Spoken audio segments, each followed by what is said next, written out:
The teacher in this classroom is one of many of the Geraldine R. Dodge Foundation's Visual Artist Educator Fellows. The program started with a simple idea: give New Jersey's art teachers the freedom to explore and research what they're passionate about and see what they bring back to the classroom. The program is based on what would you need to be the best art teacher you could be?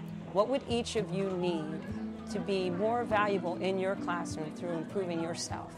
The program really is about empowering you as an artist and giving you exposure to other people who are interested in creating and in making art while at the same time you're teaching, and having those things cross and overlap with each other. I love art, you know, so it's a way of saying, yes, love art more. Creativity, innovation, problem solving, design, all these things that are wildly valued in the workplace in the United States and around the world. Yet we don't seem to make that connection.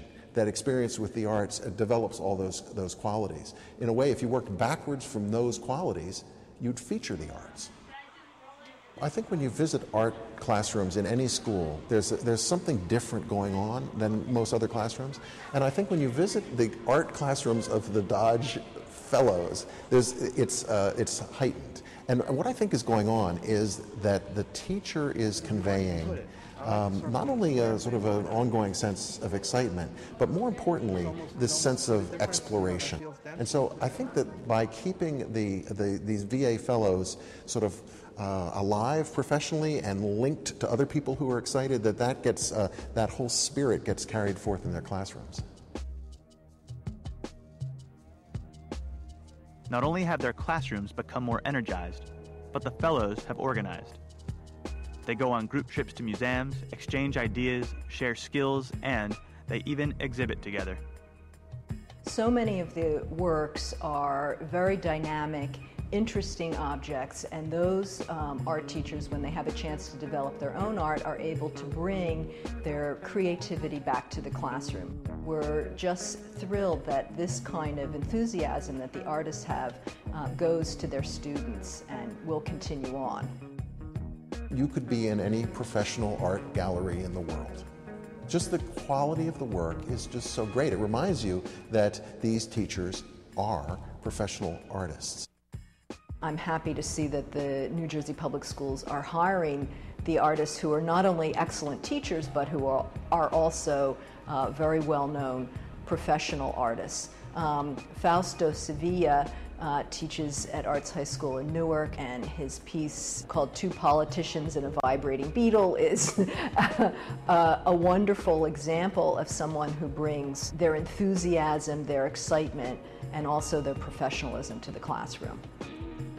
There's no separation between your own love for art and your own love for life and being a teacher. There's no separation. To be a really energized teacher, to stay alive for years, I've been in the system for 24 years, to really feel a passion for what you do, you have to really, somebody has to acknowledge that, you know, what you're doing is great. You know, that the experimentation, that the playfulness that you have is valued somewhere. It creates a psychological breathing space for people who get this grant in some ways, and tells us, no, it's not all about what you put on paper. It's really about another level of exchange that happens between the student and you. But anyway, you're not going to stay. What feeds my work, I naturally share because I'm excited by it, share it with the students. And then the students do something different with it that I've never seen before in my life, and that feeds me right back. It's better than any workshop that's been pre-planned by it's better than that. Another Dodge Fellow is Kelly Clark, a teacher at Middlesex High School. She's used grants from the program to study fresco painting in Italy, which she then taught her students how to do, and invite professional artists into her classroom to give presentations. This year, a lesson in raku firing. It was like a dream grant. For someone, it would be to make a darkroom in their house. For me, it was to go to Italy. But from that, you also, the twofold is, they also gave you money to your school.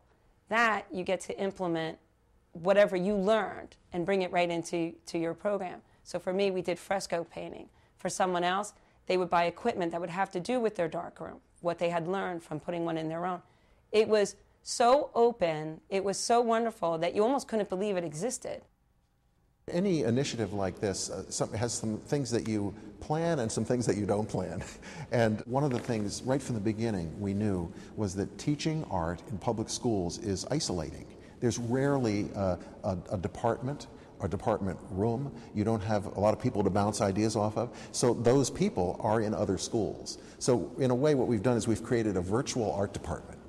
A lot of art teachers feel their existence is a solitary existence, and they feel that they are usually separated from the more academic side. Your vitality from having done something like this is something that makes the class, it thrives. It's like you can see it. And they sense that, even if it's not something tangible. And they know that if you're that committed to it, it's worth them investing themselves in it. That thing that the students sense really is that somebody who's professionally alive. Those minds are really working. and so I think that what you'd find if you visited dozens of classrooms is that same feeling of curiosity that I think goes with being an artist, but also gets that little boost from the fellowship to fulfill itself.